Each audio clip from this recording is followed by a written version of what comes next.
Want Gemini to understand images on your screen? You can enable this feature in screen context.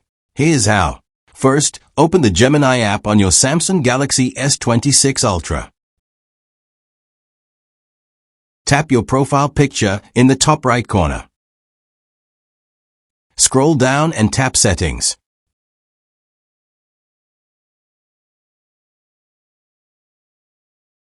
Scroll down, then tap on Screen Context.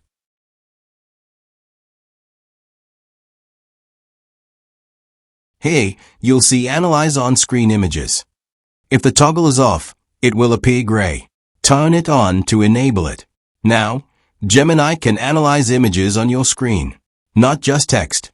This means Gemini can better understand what you're looking at. For example, it can help explain images or give more relevant answers.